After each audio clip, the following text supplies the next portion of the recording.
ओम सभी को शुभ नमस्ते सज्जनों। आज हम सामवेद का 528वां मंत्र की व्याख्या कर रहे हैं, जो ऋषियों ने इतनी सरल ढंग से व्याख्या कर रखी है।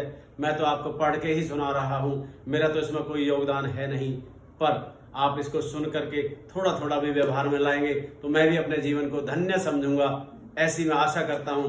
तो सज्जनों, वेद वाणियां पुकार पुकार करके क्या कह रही हैं वो आप थोड़ा ध्यान पूर्वक सुनेंगे। जरा हमें मन बुद्धि को जो है स्थिर रखना है।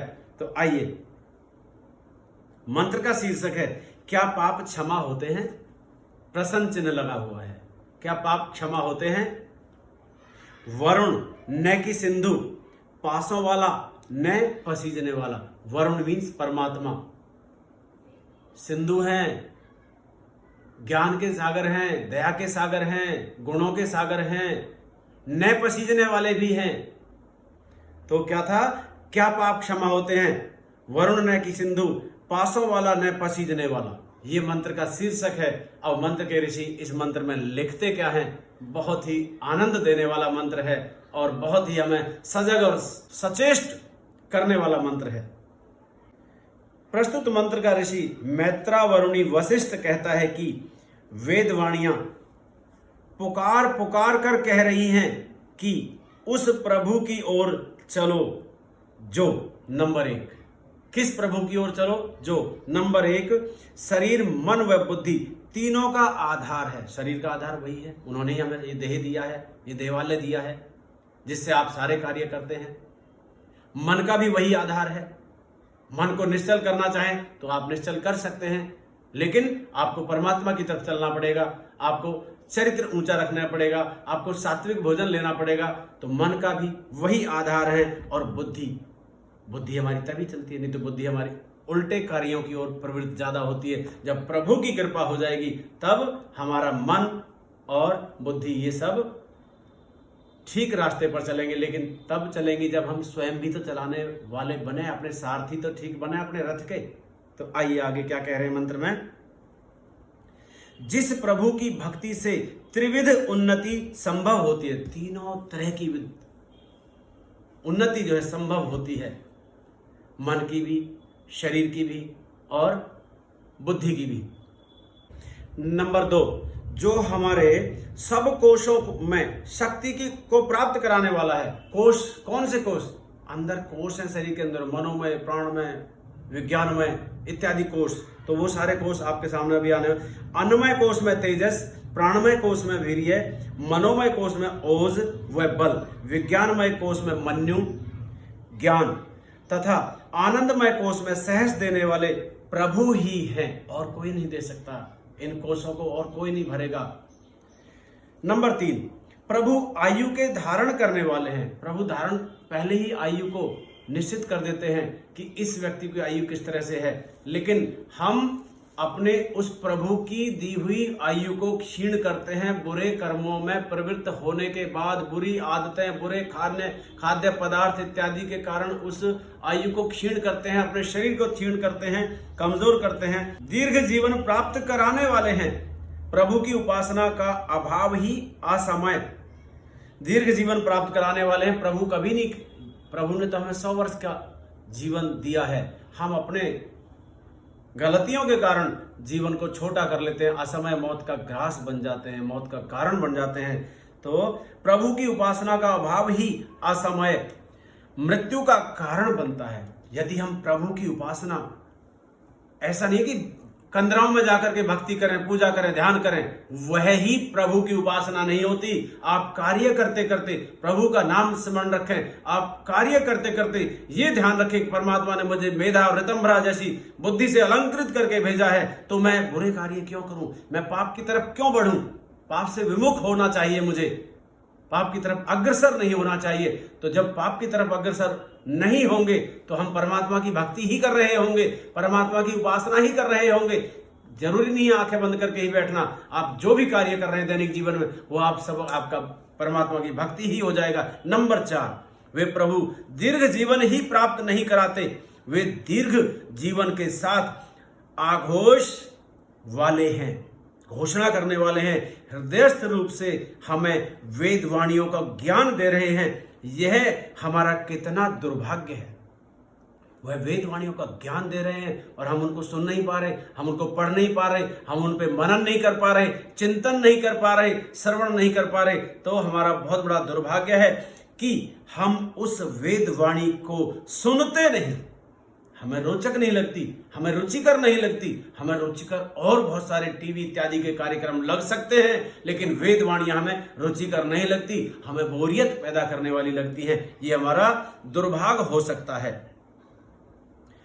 वे प्रभु तो उन वेदों के द्वारा, नंबर 5, हमें निरंतर ज्ञान की रश्मियां प्राप्त करा रहे हैं। वे प्रभु तो निरंतर हमें ज्ञान की रश्मियां, तरंगें, किरणें प्राप्त करा रहे हैं। जैसे सूर्य सुबह उदय और उदित होते ही अपनी रश्मियों से पूरे इस भूमंडल को आच्छादित कर देता है, हमें प्रत्येक जीव मात्र के देह पर वो किरणें हाथ के रूप में स्पर्श करती हैं, हमें ऊर्जा देती हैं। उसी प्रकार से ये वेद वाणियां भी हमारा ये ज्ञान रश्मियां प्राप्त करा रहे हैं। हमें क्या करना है, किस बात से निवृत्त होना है, इसका ज्ञान प्रभु दे रहे हैं, लेकिन हम लेने वाले नहीं बनते। हमारी रुचि नहीं है उधर, प्रभु दे रहे हैं। वेद वस्तुतः सृष्टि के प्रारंभ में कर्तव्य अकर्तव्य, वेद सृष्टि के प्रारंभ में कर्तव्य अकर्तव्य का ज्ञान देने के लिए ही तो उच्चरित हुआ था। ऋषियों के मुख से परमात्मा ने उच्चरित कराया, क्योंकि वे ऋषि जन्म जन्मों से, एक जन्म से कोई ऋषि नहीं बना करता, उनके पिछले जन्मों का लेखा जोखा तो परमात्मा के पास सभी का होता है ना। तो वो पूर्व जन्मों में भी निर्लेप थे, निर्दोष थे और बहुत तीक्ष्ण बुद्धि वाले थे, सक्रिय रहने वाले थे, चरित्रवान थे। इसलिए उन ऋषियों को उन्होंने वेदों का ये ज्ञान दिया। अब यदि मैं अध्ययन न करके कर्तव्य अकर्तव्य को नहीं जान पाता और अकर्तव्यों में ग्रसित हो जाता हूं, अकर्तव्य मीन्स जो कार्य करने योग्य नहीं है, यदि हम उनकी ओर प्रवृत्त होंगे तो परमात्मा हाथ पकड़ के थोड़ी रोकेंगे हमें। परमात्मा ने हमें स्वतंत्रता दी है, लेकिन ध्यान रहे कार्य करने में हम स्वतंत्र अवश्य हैं, पर जब फल भोगने की बारी आएगी, जब परमात्मा का अनुशासन चलेगा कि अब फल मुझे देना है, परिणाम मुझे देना है, परिणाम घोषित तो परिणाम परमात्मा करेंगे, उस समय वो फिर दंड देंगे यदि हमने कर्तव्य अकर्तव्य का पालन नहीं किया। और अकर्तव्य में ग्रसित हो जाता हूं तो मुझे यह न भूलना चाहिए कि वे प्रभु, नंबर 6, पासी हैं। पासी अर्थात पासों वाले हैं, पासों में जकड़ने वाले हैं, यातनाएं देने वाले हैं। तरह तरह के, छोटा सा बच्चा पैदा हुआ, हाथ नहीं है, पैर नहीं है, या और कोई अंग भंग है, या और कुछ है, या भले कार्य करता करता एक नौजवान का कुछ दुर्घटना होती है, कुछ भी हो जाता, हम कहते हैं इसने क्या दोष किया है, परमात्मा ने नहीं, वो परमात्मा तो न्यायकारी ही है, वह तो न्याय ही करते हैं। तो वो पासी भी है, पासों में जकड़ने वाले भी हैं। जब भी हम उच्छृंखल हो जाएंगे, हम स्वच्छंद हो जाएंगे, तो हमें वो परमात्मा पासों में बांधने वाले हो जाएंगे। वरुण के ये पास अनृत की ओर जाने वाले को जकड़ते हैं। अनृत मीन्स जो कार्य नहीं करने चाहिए, अन्याय की ओर जाने वाले जो हैं उनको जकड़ने वाले हैं। हमें अन्याय नहीं करना चाहिए, जकड़ते हैं उनको। इनसे तो सत्यवादी ही बच सकते हैं। जो असत्य और अनृत की ओर जाते हैं उनको ये जकड़ते हैं। इन पासों से, इन परमात्मा की जो बंधन है, उनसे कौन बच सकते हैं? केवल और केवल सत्यवादी ही बच सकते हैं। यदि मैं यह सोचूं कि प्रार्थना व विनती के द्वारा मैं पाप क्षमा करा लूंगा, तो यह मेरा भ्रम है।